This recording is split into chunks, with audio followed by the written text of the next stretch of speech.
Côte d'Ivoire, séminaire de formation relative à la mise en œuvre de la comptabilité des matières dans les services de l'État. Va faire l'objet d'un arrêté de détermination chez l'ordonnateur et ça finit chez le comptable public. La comptabilité des matières relève de l'ordonnateur, alors que la comptabilité patrimoniale relève du comptable public. La comptabilité des matières permet le suivi des biens corporels, des biens incorporels et des stocks, alors que la comptabilité patrimoniale décrit le patrimoine de l'État et son évolution. La comptabilité de matière permet l'enregistrement de tous les biens de la classe 2, alors que la comptabilité patrimoniale permet l'enregistrement des biens qui atteignent un certain seuil. Je parlais tout à l'heure du seuil de patrimonialisation, c'est à ce niveau-là qu'on se situe. Enfin, la comptabilité des matières autorise l'enregistrement par lot, alors que la comptabilité des matières patrimoniales permet l'enregistrement des biens en unité simple ou en unité collective. C'est juste un parallèle qu'on fait. En donateur, ça finit chez le comptable public par la mise en place de ce qu'on appelle la comptabilité patrimoniale de l'État. Nous sommes en train de chercher à recenser tous les biens à grande valeur de l'État, les valoriser et puis savoir à un moment donné qu'est-ce que l'État de Côte d'Ivoire pèse réellement en quantité et en valeur. Quand on prend les ponts, les aéroports, les ports, tout ça mis ensemble, qu'est-ce que la Côte d'Ivoire représente? Au final, c'est pour permettre à nos États d'aller sur les marchés financiers. Avec quoi nous allons sur les marchés financiers? C'est l'objectif de la comptabilité. Je suis Nyamien Kona Théodore, sous-directeur de l'évaluation de la comptabilité des matières à la direction du patrimoine de l'État, ministère du budget et du patrimoine de l'État. Nous sommes réunis ce matin ici à l'hôtel Capitole. Nous avons invité les ordonnateurs par rapport au processus de mise en œuvre de la comptabilité des matières. Au terme du décret 2018, la Côte d'Ivoire a fait de la comptabilité des matières une comptabilité de l'ordonnateur. Donc il était bon que nous les invitions pour leur présenter un peu le cadre, le nouveau cadre de gestion des biens de l'État.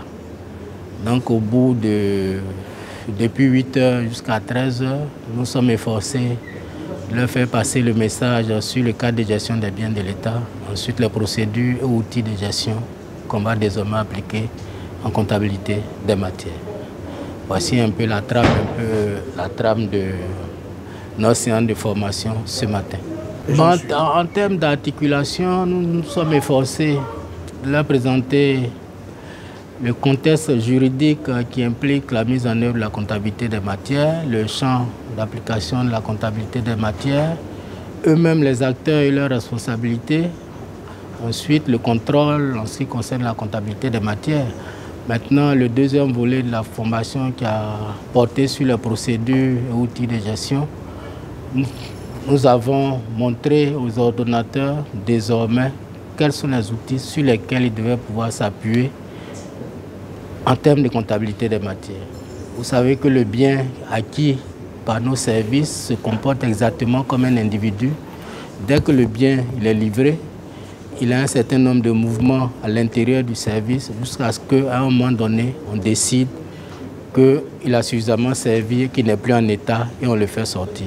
Donc, durant tout le processus, nous avons insisté sur la procédure et outils d'entrée du bien, la procédure et outils de suivi du bien, la procédure et outils de sortie du bien.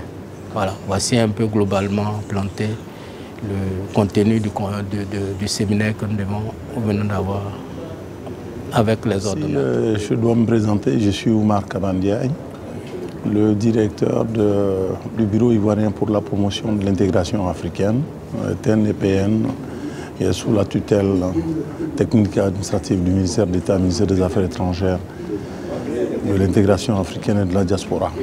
Donc, naturellement, je ne peux être que très heureux de participer, de prendre part à cet atelier de formation des ordonnateurs sur la gestion des matières.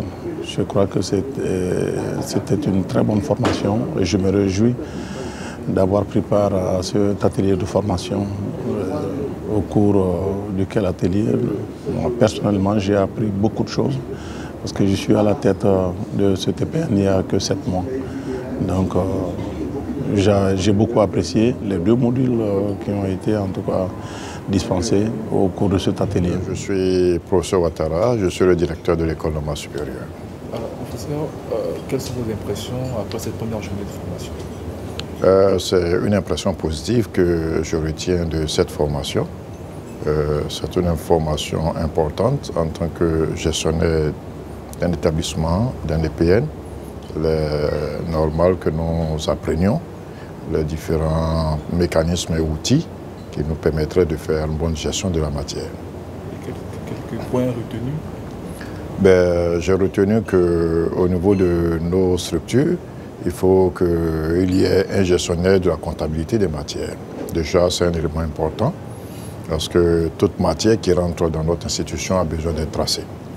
J'ai noté aussi qu'il y a des procédures qui sont mises en place et aussi il y a des outils qui permettent de faire ce suivi et de faire cette comptabilisation de la matière. C'est un atelier qui vient à point nommé parce que désormais on parle de la comptabilité des matières.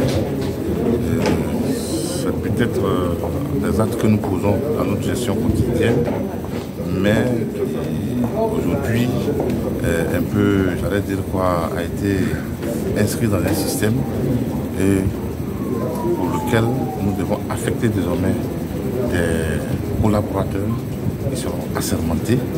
Et donc, il fallait qu'on nous forme aux outils, n'est-ce pas, de cet instrument de gestion de l'ordonnateur que nous sommes. Donc, la formation était salutaire parce que nous avons levé des nuances, nous avons bien compris que si ça n'avait pas existé, il aurait fallu l'inventer parce que c'est très utile pour pouvoir évaluer même le patrimoine de l'État, pouvoir évaluer la richesse même de l'État, qui n'est pas forcément toujours numéraire, mais qui est aussi à travers les matières et qui sont un peu partout dans les services de l'État. Donc c'est une formation bienvenue. Pourquoi nous sommes soumis en tout cas à la participation à ce séminaire de façon physique d'un bout de table. Docteur Denis Mondou, directeur du Centre régional des œuvres universitaires Abidjan 1. Patrick, responsable administratif et financier de la Commission nationale du Fonds pour l'environnement mondial.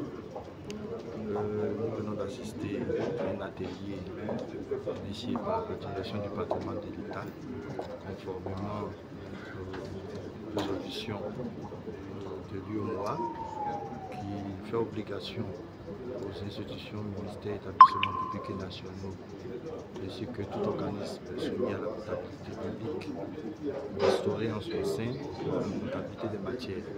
Il était vraiment important que les ordonnateurs soient formés à la maîtrise de ces outils, étant donné que c'est une réforme nouvelle, d'autant plus que la responsabilité des ordonnateurs qui sont en amont de la procédure d'acquisition des biens mobiliers et immobiliers incorporels, désormais soumis à une responsabilité disciplinaire, civile et pénale, sans préjudice des sanctions qui peuvent découler de la Cour des comptes.